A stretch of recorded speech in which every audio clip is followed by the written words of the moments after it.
They're still dialing in. Yes. So we're missing maybe 10 people. Okay. Well, why don't we do this? If you want to go ahead and push record, and we'll get this thing started. Perfect. We're good to go. Great. Well, welcome everybody. My name is Rod Pierce. I'm with Gallagher Consulting Group. I'm on the benefits side, and just a big welcome and thank you for joining us. I think it's a very special topic today with everything that's gone on in the last 14, 15 months now. We're thrilled to be able to have two experts from Gallagher, Yvonne Gardner on our HR consulting practice and Emily Brainerd from our Wellbeing group. And they're going to dive in today and discuss with you, what is taking place in this hybrid. How do you make an effective hybrid work environment with all that has gone on, not only physically but mentally, with a number of different areas. And so we're absolutely thrilled that you could join us today. I apologize for a minor technical glitch for whatever reason. My camera decided to not work today, so I am going to play Wizard of Oz and behind the curtain all day and run the controls here. So in addition to that, we're thrilled to be able to partner with OneOC, and they have been a great partner for us and really deep dive into what we know at Gallagher as the nonprofit community.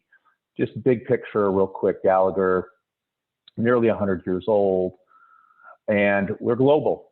Yet we are absolutely local in that Gallagher allows us, those that work for Gallagher, to work in the local communities, do what's best for the local community. And one of the areas that we're very proud of is the support and the work we do in the nonprofit community.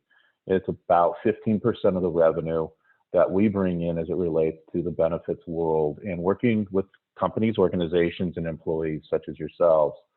So it's something that we take very seriously. We understand it, and it's an area that we love to also share insights as to what we feel is best practices, and then answer questions as it relates to what those questions are that you're facing on a daily basis with your employees. So with that, I'd like to turn it over briefly for Julia over at OneOC and give you a highlight, which many of you know OneOC, but in case you haven't, Julia, please.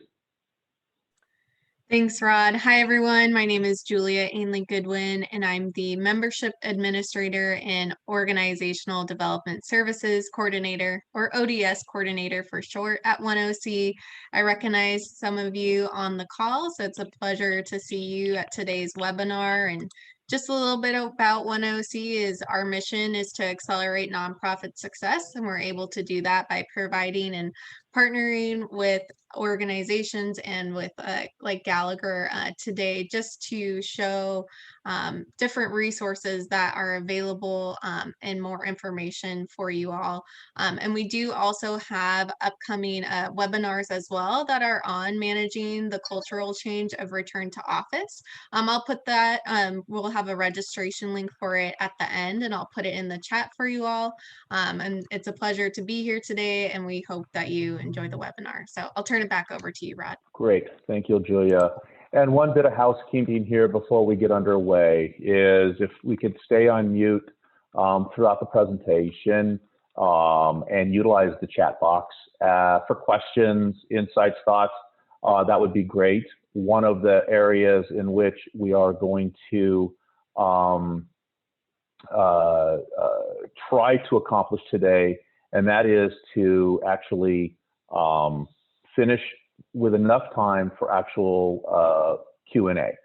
So go ahead and put your chats in, and at the end, hopefully we'll have enough time for some verbal communication. So with that, I'm gonna change to the next slide here. And hopefully, there we go. So today, as I said, we have two special speakers with us, Yvonne Gardner, head of our HR practice, and Emily Brainerd, head of our Wellbeing and Engagement practice. And today, as each speaker begins, they'll give you a little background, but then they're going to dive into really what this webinar is about. This is about well-being and best HR practices during these uncertain and crazy changing times. So Emily, please take it away. Excellent. Thanks, Rod, and thanks, Julia, and thanks to everybody for calling in today and joining us.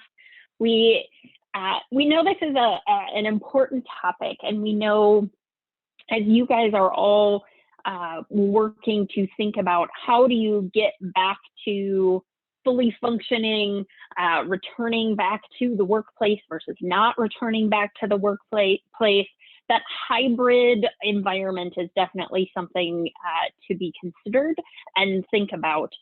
And part of that really goes into how do you support your employee population holistically if they are back at work, on site, or if they're remote, or if they're interacting with people in both spaces. And really what we want to do is step back and just think about first and foremost, how are we supporting our employees holistically right now, knowing that every one of us, our employees, as well as ourselves, have experienced quite a lot of change over the last 24 months or so. We have not just experienced change in the workplace, but everything in our lives has really radically been shifted in a variety of different ways. I was actually looking at a study done by McKinsey & Company, and they were looking at how consumer behavior has changed. And obviously they were looking at it from a business sales perspective, but I think it's really interesting as we think about it as an employer, thinking about our employee population, our teams, our people, their consumer behavior of information, education, communication, knowledge, the leveraging of resources that may be available to them, that consumer behavior has completely changed. And because it's changed, we need to think about how we might be supporting them a little bit differently. So as you look on the screen here, you can see we break down the whole person, that whole employee, into 3 different areas: career well-being, physical and emotional well-being, and financial well-being. And right now, in order to really support your population, remote or not, your hybrid workforce, you need to think about all areas of their health and well-being.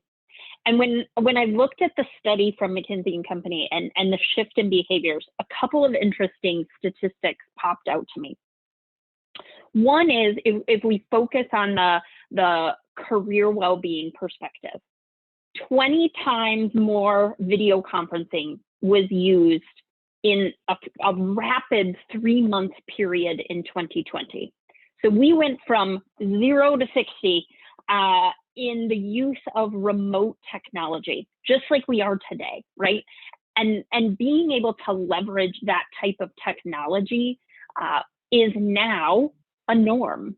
People were rapidly dropped into it. And so as you think about going out into your workforce and working with the different locations where your people might be, technology is no longer a hurdle because we're all in it, personally and professionally. I know myself personally, I was doing Zoom calls with my family more than I ever did in the past. And my grandmother and my parents and my aunts and uncles, no matter their age, no matter their tech savviness, were on Zoom. And so that technology piece is really key. Consumers of technology has become king. If you look at the financial well-being perspective, obviously there's a lot of people that are very stressed and worried about financial situations right now. Even if your population didn't lose their job or they weren't furloughed themselves, there's still an uneasiness about our economy, and there's still an uneasiness about the, sorry, I lost my train of thought there. Even if your population didn't lose their job, we do need to remember that your people's significant others, your people's family members may have lost their job or been furloughed. And so they may be financially strapped. And that financial stress is actually one of the top stressors of US Americans. It was before the stressors. Personal disposable income is not expected to really come back until Q2 of 2024, which is a long time from now, right? And so you think about your population, they're not spending money willy-nilly. They're holding onto their pennies because they're just unsure of what is potentially coming down the pipe. Why does that matter? Well, then we move into that physical and emotional health space. And one of those concerns is that 32% of employees have skipped getting preventive care during COVID. Why? A number of different reasons, right? People didn't want to leave their house. They didn't want to go and do unnecessary things. There was fear around physical safety, but there's also a financial piece component to that. For many people, going and getting a preventive exam, or for some people, even going and taking their general medication, is disposable income. It's extra.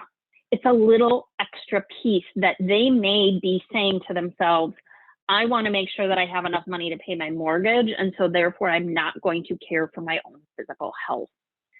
That could potentially be part of our problem. All of that is still yet to be seen as we roll into and through 2021, but there's a lot of considerations there. On the bright side, for financial or for physical health, we did see a rapid uptake in telemedicine. So getting on a video like this, or using a text messaging device, or getting on a phone call and talking to a doctor or a healthcare worker remotely. That skyrocketed. The telemedicine industry is blowing up because people, consumer behavior has changed. That technology piece they're okay with. People of all ages have now leveraged telemedicine in some capacity.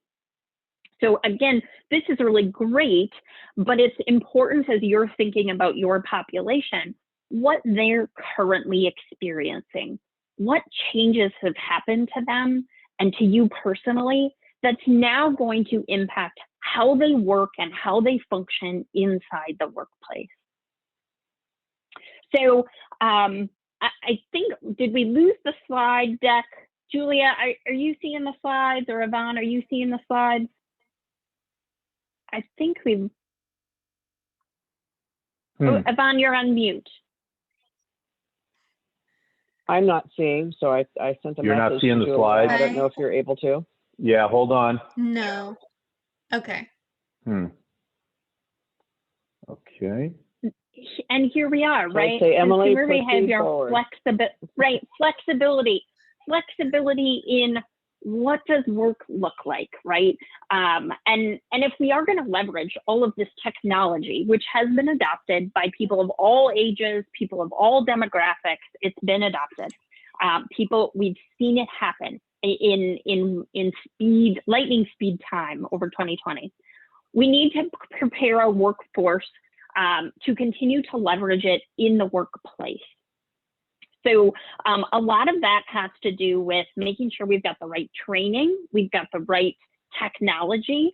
People need to be studied. They're going to need different types of resources. So I'm here working from home, and my employer needed to give me a computer screen so that I wasn't sitting on the couch just trying to use my laptop remotely. We also need to think about, well, how do we get pens and paper to our remote staff? All of these kind of what feels like very little details build the ability for your people to do their job remotely. And the other piece of that really is around other resources. So even if we were supporting employees in that all of the areas of well-being, physical, financial, and career well-being pre-COVID, we need to stop and reevaluate what do those resources look like, and are they still relevant to a population that is remote can they get the same access to those materials or those resources? Were they on-site based, or can your remote employees access them? And a part of that really goes to communication. So hanging up a poster in the workplace is great for your on-site team, but now we need to think about different types of communication modalities and how do people need to access that information. A lot of employers are starting to move to text messaging or an app type capability in addition to your general email, because I don't know about you, but my email inbox is full, and I'm sure most of you, your inbox is full. So just general email communication to a remote workforce, it might not be enough. Some people are going back. We did see a surge in home mailings, old school snail mail, getting something in an envelope and sending it to people's houses. If the people are remote working, that might be something that is ultimately needed. So revisiting those communication channels, what are your options? And one of the biggest communication channels becomes your management, your managers, your direct manager and leadership teams. And when and how are they talking and staying connected with the people inside your organization, whether on-site or remote? Looks like we're getting these slides back up, which will be great.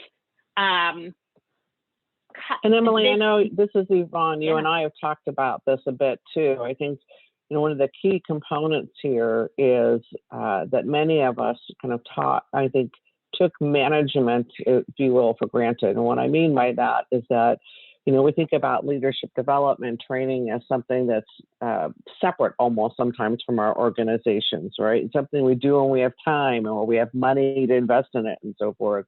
But with a remote workforce, really the premise of simple management 101 is really, really critical. As a manager, thinking about how do you check bases with your people, the regularity of that, the structure around it, all of those things are really required for a successful remote work environment. And it's not that they weren't required before, but a lot of that we could do just by walking down the hall, right? And then I would also add to Emily's piece in terms of just for those of us on the HR side of the coin here too, if you have remote workers, you have in the state of California various obligations to pay for certain things. So for example, you must provide remuneration to your employees for the business use of their cell phones, regardless of whether or not they chose to work remotely or they are coming into work, that they are working remotely and doing work on their personal phones, even if they were already going to pay for that cell phone service. There's a lot of case law around that would say that you must do that. And that also starts to extend to things like Wi-Fi coverage and potentially other kinds of equipment. So just something for you to think about as you manage that workforce and as you think about sort of the long-term implications of that in terms of the resourcing that you need to be able to provide to your employees. Super helpful, Yvonne. Plenty to consider there.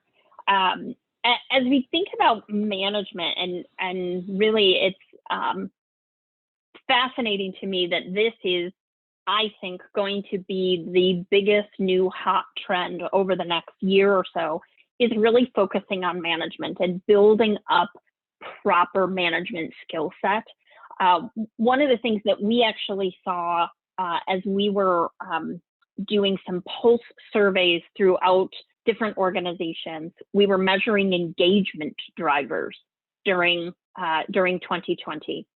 And as you think about engagement drivers, historically, employee engagement was really, a few things were really key and pivotal, and that was making sure that the individual had a sense of purpose within your organization. They were connected to the greater drivers of the organization. They had a place where they were giving back into the organization and they were valued. Those are still key, And I think, especially in the nonprofit world, that absolutely is why so many employees go to work for your organizations, because they believe in that purpose. But what we actually saw with remote workers is a slight shift in true engagement drivers. And the shift went to, me as a remote worker, I need to trust that I'm getting the communication coming out of my organization. I need to trust and hear that people are delivering messaging to me on a regular basis, and that I still feel connected back to the organization from a distance. So this is a whole new role that management needs to take on, is making sure that people feel connected back and feel like they're getting up-to-date information on things as they change and pop up.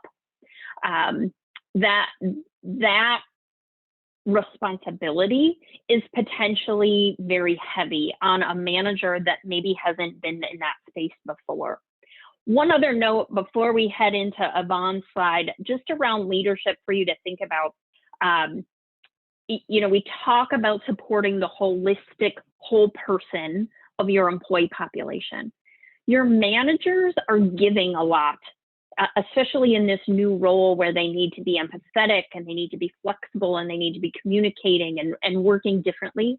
What we need to do is make sure that we're taking care of our managers just as much as the rest of our employee population. There might be a need to really target them to make sure that they're feeling heard, that they're feeling supported, that they feel like they have the tools and resources to be able to do their job on a daily basis. It's a matter of focusing on them so that they can be their best selves to give themselves to the rest of the population. And I know you guys in the nonprofit world are very familiar with that caregiver type concept. When you give and give and give as an organization to your communities, you do need to look inward and make sure that you're taking care of yourself. It's the same concept now with management.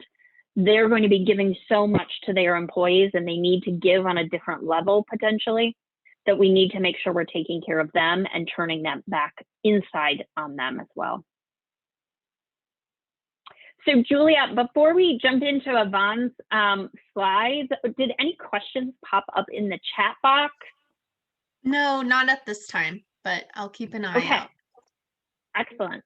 Well, again, reminder, please do enter in some chat questions. Yvonne and I are happy to answer them as we go here and make sure that we transition our narrative to meet your needs and answer the questions that you may have pressing and on your mind today.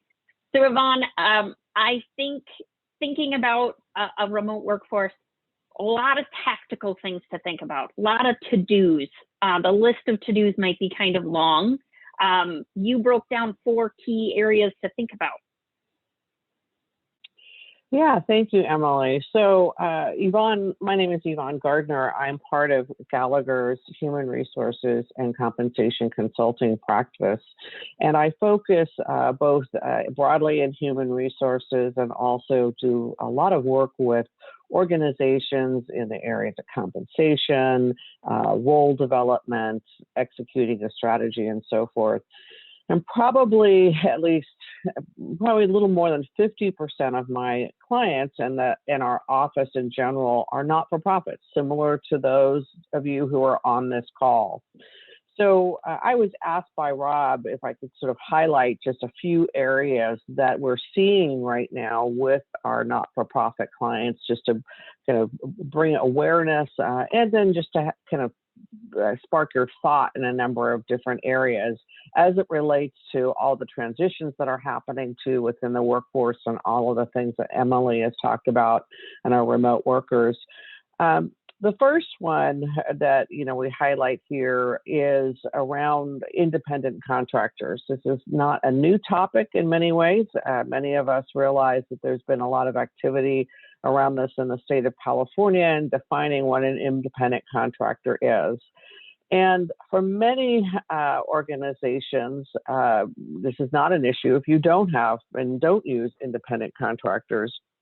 But of course, if you do, you need to be able to meet state and local federal requirements with this. And many of you are aware of legislation that was passed in the state of California called AB 5, which essentially defines who is, or I'm going to say who is not in certain ways, an independent contractor.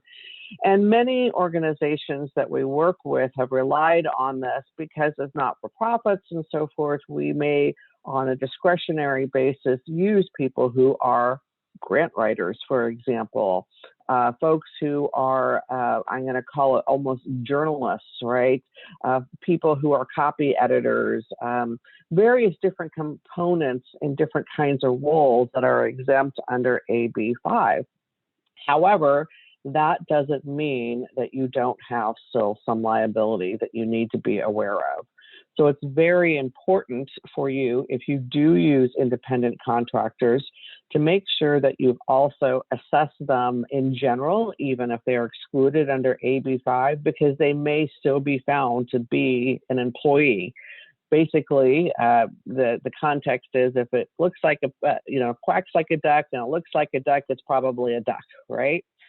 So for those of you who may have independent contractors, I would encourage you to look at the Labor and Workforce Development Agency site for the state of California. There's some really great resources there. I would encourage you to get, if you're a SHRM member, there are SHRM California resources for assessing that. And there are also some really great materials through the NOLO process. So if those are areas and things, and make sure that you kind of have your ducks in a row with that. And I think it's also important too, because many of us have folks that are, I'm going to call it now, in that remote worker environment, and maybe actually seeking to be contractors, right, instead of employees for various different reasons as they're moving around. So it's really important that you have your ducks in a row and understand that. The second area that is really very, very top of mind with our not-for-profits, our for-profits, really every organization that we're working with is pay equity.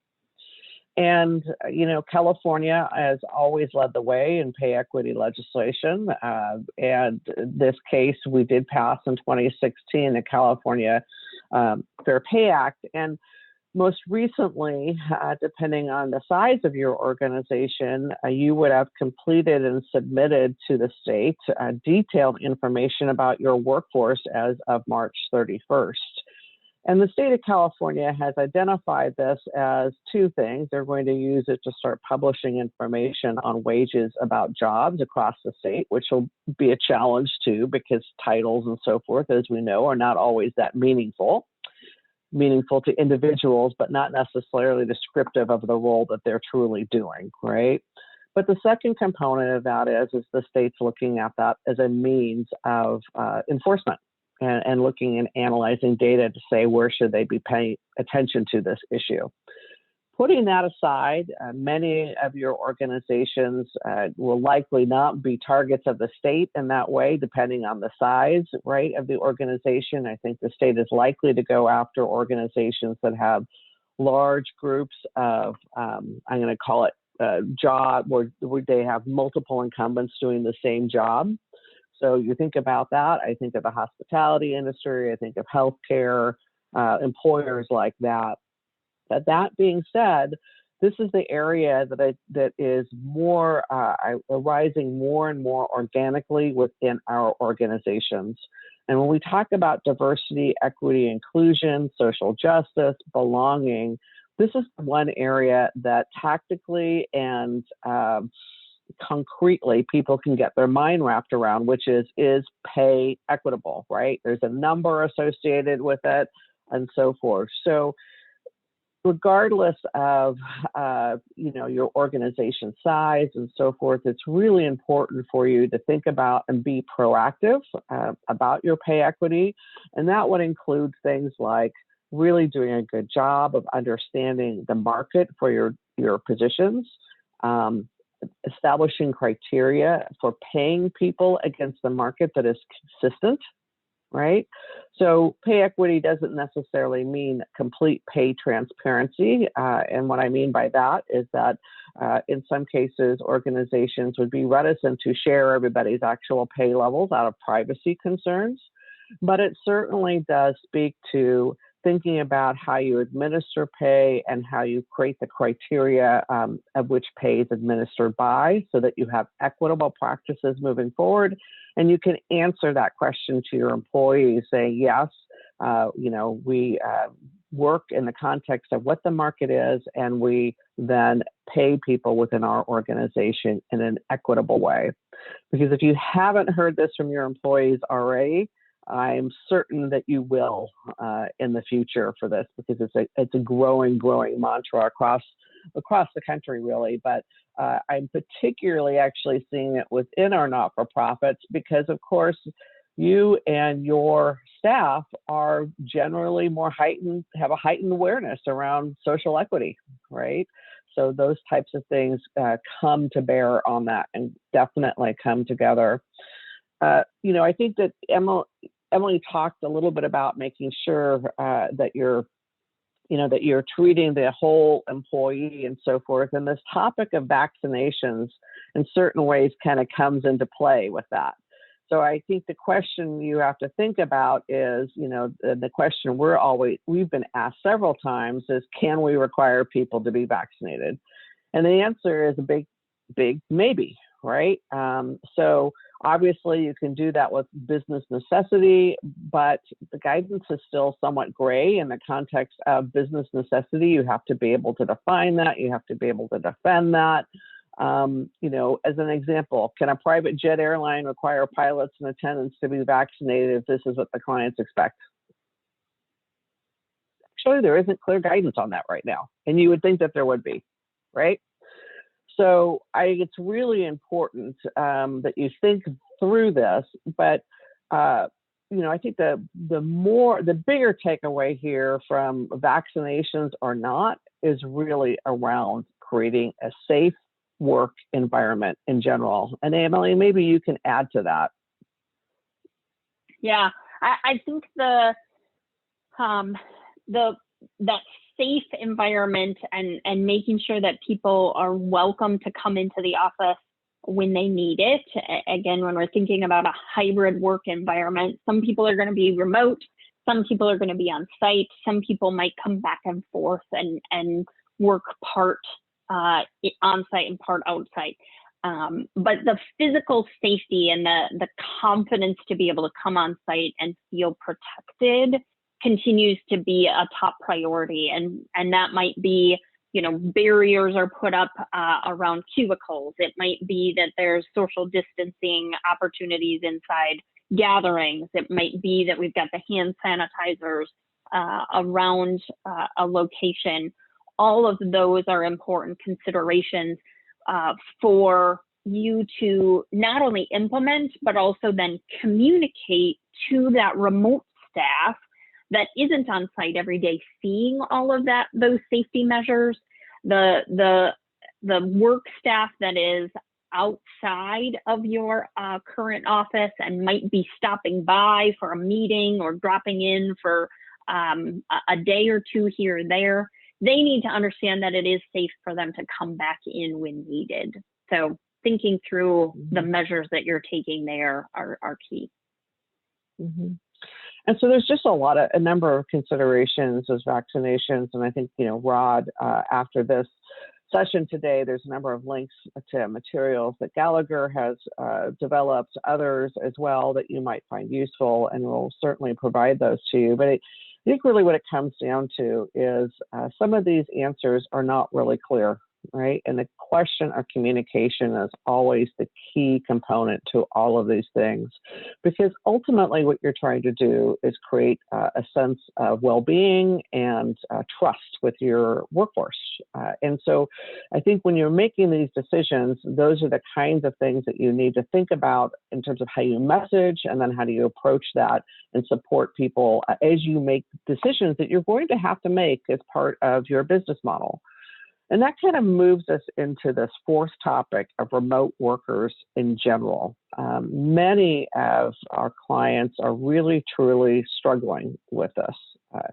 And what I mean by that is that, for folks that have been a part of an organization for a long time.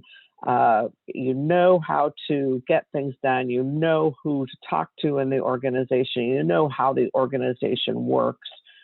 Remote working is a simpler proposition because in many ways you have many of the tools that you need to be effective in your role already.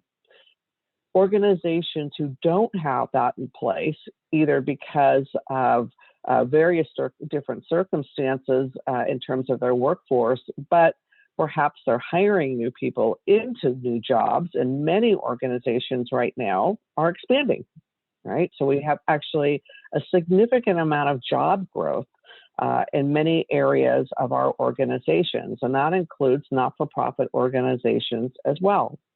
And when we think about that, bringing people into the workforce and how work gets done and how we've in the past connected with each other, teamed with each other, and so forth, is actually quite challenging, right? So the question then becomes, and your remote workers, you know, what are you planning on? What are you thinking about? What are you going to do moving forward?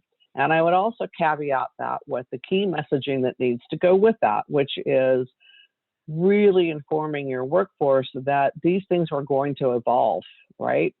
Unlike the old, I'm going to call it policy and practice focus of this is what we're going to do, it's set in stone and it's going to be in place for the next several years. This is really will continue to be fluid for a number of different reasons, but it will continue to be fluid. So you have to make sure first that your workforce is sort of comfortable and you develop that trust to say, hey, we're doing certain things now that we may change. But in the past practice, you think about companies like technology, the firms, and so forth, you know, bringing people into the workforce, into the physical site, at least at some point. So even if we were remote workers, we had meetings together, right? So we had retreats together, all of those different types of things. I mean, tech companies were the perfect example of this. They were so focused on this. They provided concierge services where you could almost live, right, at your workplace, with the idea being live, work, and play together. Okay, and that's how we get work done. That's how we do our best work and so forth. And so when you think about that, things like pay decisions were driven by location. Okay, we asked you to sit somewhere, we paid you to sit there. Today, you've got all this conferencing technology, all of the different things that can support this. And so the collaboration tools are much more robust, although not perfect, obviously. And, you know, these types of things now have led many employers to question, and particular employees to question, well, why do I need to be there, right? And yet at the same time, we're still finding that as wonderful as these collaboration tools are, it is still often difficult to connect in the way that we did previously, right? Comes back to we have to be very purposeful, and it's not as casual as it was in the past. And so moving forward, you know, what are organizations going to do? And I don't think that there's really a right or a wrong answer with this. And I don't think there's any one answer. There's no real benchmark data against this. There's a lot of articles that kind of tippy-toe around it, right? But it is asking us to re-examine what we want to do and why. And so as you think about whether or not you will continue to have remote workers if you didn't in the past, you think about how you execute your mission and so forth. Really, I would encourage you to step back and think about, I'm going to call it your business model, which is kind of a phrase that we don't often use as not-for-profits, right? But what are you trying to accomplish as an organization, and what do you need to be in place to accomplish that? And then therefore, how does work need to get done in order to be able to accomplish that, right? And so start linking that together, because also it will help you in the discussion with employees about, well, why, for example, do some employees maybe need to come into a physical site for some various reasons and others don't, right? You have to be able to answer those questions. And then again, the tactical components around that would be, for example, how will you pay people moving forward? So as an example, if you adopt a remote workforce, if you will, philosophy, and I have lived in Orange County, I work for you, and so forth, and I move to South Dakota, will you continue to pay me the same way?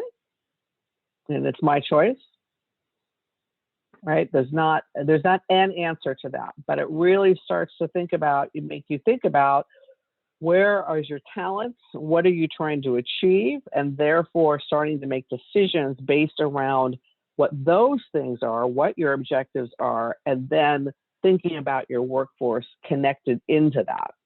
Because right now we're in a very much accommodating mode for everybody, which is not a bad thing. Sometimes there's a phrase that an old boss of mine once said, which is, no good deed goes unpunished. Right? So just think about that in the context of forecasting to your organization that this may not be permanent, but that you'll continue to evolve and communicate and think about how you need to do that as your business. I think the other component to this too is that many organizations are looking at this as a temporary component of what they might be doing. There are also some, I call it, longer term components, which are the following, which is, in some cases, having remote workers out of state means that there are various different requirements that you need to fulfill. Many of our payroll systems, like the ADPs of this world and so forth, will have provisions with that within the payroll system. But in some cases, there are business license requirements, for example, that are different, right? That as an organization, we might not have even considered. And I think kind of bring Rod back into the discussion here, because I think one of the other areas that is sort of out there but hasn't really been explored by many, because we've sort of seen this as a temporary type of a situation, but is provision of benefits as our workforce becomes more of a diaspora workforce, if you will, versus something that is focused in a very specific geography. And maybe, Rod, you can give us some perspective on that. Yeah, well, thank you very much, Yvonne. And yes, and apologies for the previous technical issues. Again, work remotely. But exactly what we're talking to with a lot of clients today about this is, again, like Yvonne brought up, if you move to one of the Dakotas or you move out of state because you have the flexibility to do so, what do your benefit plans offer to those employees as they decide to take this upon themselves?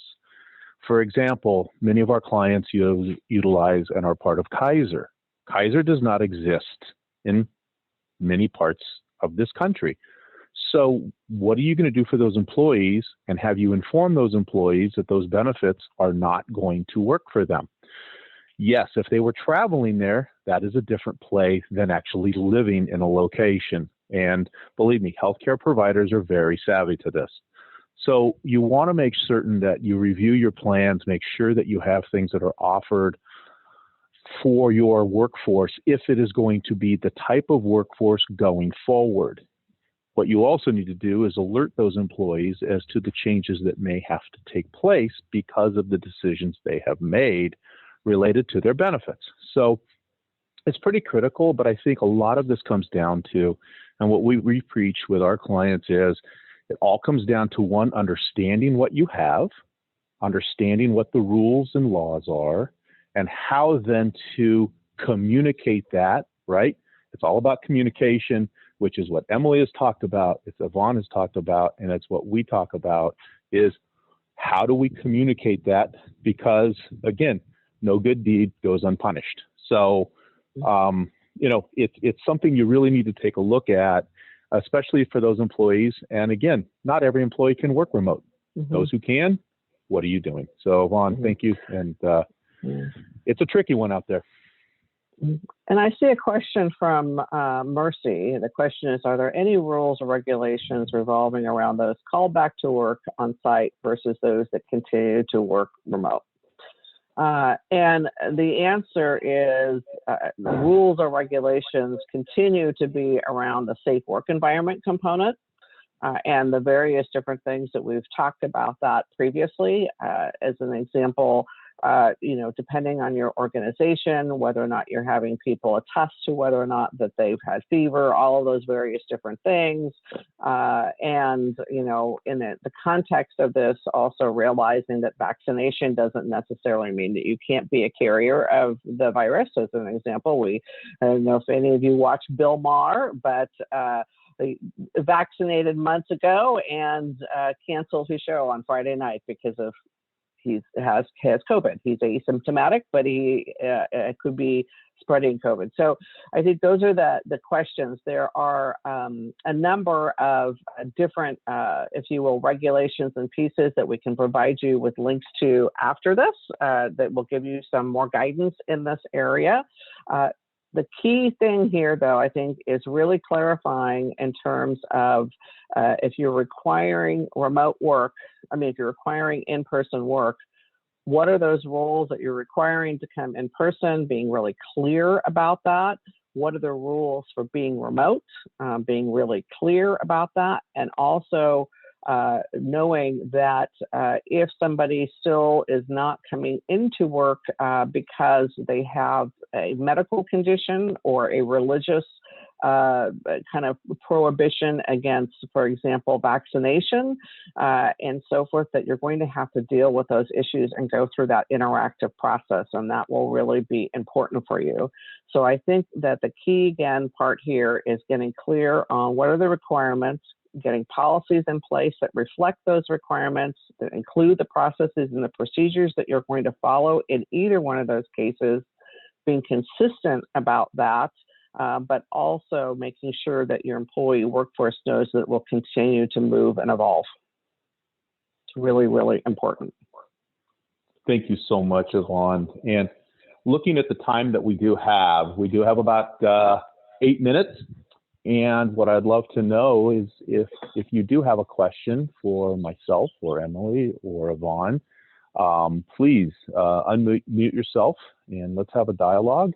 And then before we go there, or as you're unmuting, Julia, why don't you highlight some of the upcoming activities that OneOC is involved with?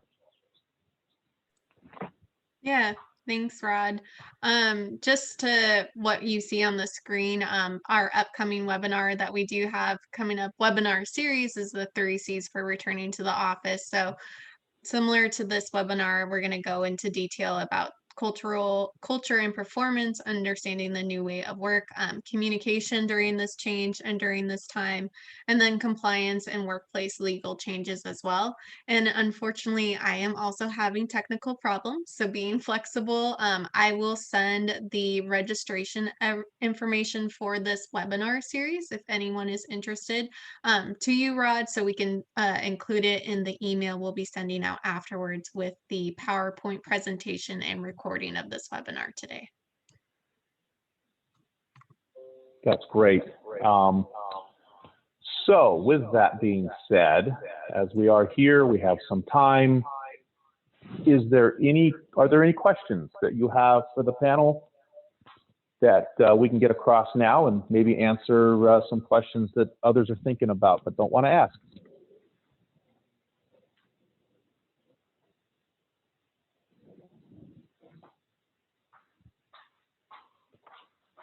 Rod, I might just, while people are thinking of questions, again, please use us. Ask as many questions as you'd like. But I might just emphasize something that Yvonne mentioned kind of in her narrative around, A, the need for structure, and B, kind of revisiting your business practices. So again, if you think about a hybrid work environment, and you think about what do you need to implement to make that hybrid work environment work, one key area is making sure that you've identified what the structure is actually going to look like, and being very intentional about that structure based on your business objectives, right, and your business practices. So there isn't a one-size-fits-all answer for how to make a hybrid work environment or a remote work environment work perfectly, but I would say don't take anything for granted. Really think through, how does your business function, right? And again, thinking about it from a business perspective. What are the functionalities that need to happen? And what kind of structure do you need to help both populations, the remote and the on-site, work together differently than maybe they have in the past? And that structure, the very clear articulation of roles and responsibilities, the very clear articulation of simple things like, when do you start your day, right? When you are on site, it's very easy to say you need to be on site at 8 and you leave at 5, and you take an hour lunch, right? When you're working remotely, that may be a little bit gray, right? You might be logging in early, taking a break midday, logging in later, picking up work later in the afternoon or evening. And all of that is fine as long as there's open dialogue about it and everybody's on the same page and there's structure around it. And that goes back to arming your managers, arming your leadership with the ability to facilitate those conversations, build that structure, and make sure everybody is on the same page. Over communication really plays a role. You know, Emily, you make a really great point there. And I think the thing that we forget in this whole piece is that in our zeal to be flexible, that ultimately people actually are appreciative of structure, right? Because people want to be successful. In your organization, those who are serving your mission want to be successful. So it's very important for you to establish those norms that cross your entire workforce. Because without that, if you will, there's no basis for, if you will, interpreting people's actions, right? And then I make that up in my head. So the most specific thing that I can give you as an example around that is the practice of huddles and various kinds of regular meetings. Something as simple as saying that we are going to meet on Tuesday morning for 15 minutes and do X, Y, and Z, regardless if you're on site or you're remote, and we're going to come together to hear information, to answer questions, to do whatever that might be in the context of getting work done, as an example of a connective component that would be critical in that piece. But also, as Emily talked about, the norms around how work is getting done. Most of us don't appreciate how much we learn by observing others in the workplace, right? What is expected in terms of kind of work product, what is expected in terms of simple showing up times, in how we execute our work.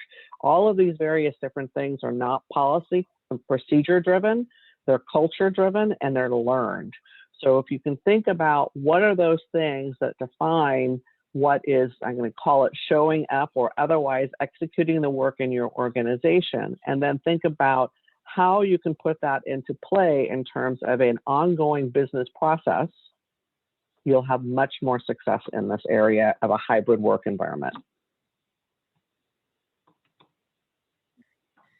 And Emily and Yvonne, I see a question in the chat from Sylvia. She says, you mentioned how to pay people who work remotely.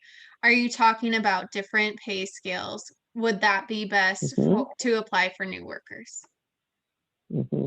Yeah. So a couple of things. One is it's a raging discussion among my clients in terms of should we change people's pay, right? And I have one client, for example, that has decided that they really need to encourage people to come into the center. And so they are paying as if they are located there, and if wherever you choose to work, they will pay you at the maximum that amount. But if you go to a lower cost of labor area, they may reserve the right, they may be reducing your pay, interestingly enough, because they want to encourage people to be there. And they want people to be, they're trying to be flexible, but they really actually have an agenda, right? In terms of that. I have another client who has just decided they're going to do a common pay rate. And yet another client who is paying when people sit. and calls us for geographic differentials, and saying where you sit, i.e. where you're out of, is where you're going to get paid. It's your choice, but that's how we're going to pay, as if you were locally. So that's a challenging question. I think you have to though think about it even in the context though of new versus current. So in California with our pay equity laws, as an example, grandfathering people into an old pay program is not a legally defensible argument, right? So you really need to think about how you actually establish your pay philosophy, and then you need to administer it consistently across your workforce, or you will be, if you will, much more vulnerable to scrutiny in this area. The other thing that I would also let you all know too, which is kind of an interesting phenomenon, I've never experienced this before, but more and more I am hearing organizing campaigns in not-for-profits, particularly not-for-profits who are funded by either city, county, or state resources, grants, right? So if you're running a not-for-profit and you are an extension of a state social service, in essence, there's a lot of activity now in organized labor around this, and the big focus is around inequitable pay practices. That becomes a really significant hook, if you will, for organized labor in the context of it. And organized labor in our not-for-profit social justice mission organizations also is wrapped up in people's perception of the mission. And so once that happens, it's pretty difficult to kind of move that dialogue in a way that maybe a general employer might do.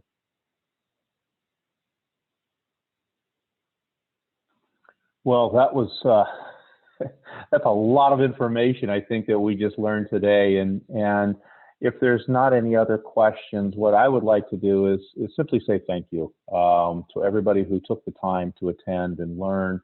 Hopefully there's some insightful points that you are able to take back to your organization. One of the things that we did discuss is we will be sending out the link to this recording for those of you that would like to listen to it again for any points, share it with your organization, please. The other thing is there'll be some links from both Emily and Yvonne that we'll be sending out, and of course, OneOC with the upcoming activities that they have. And one of the things I will always present as well is, we talk about the holistic side, and we do a free assessment. It's called the Better Works Assessment.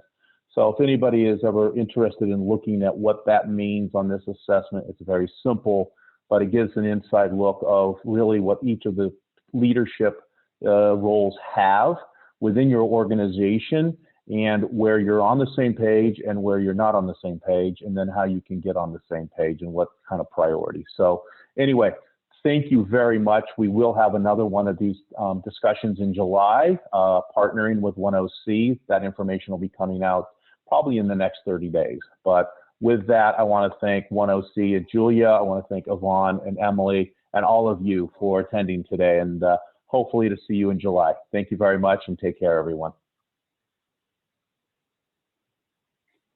Bye.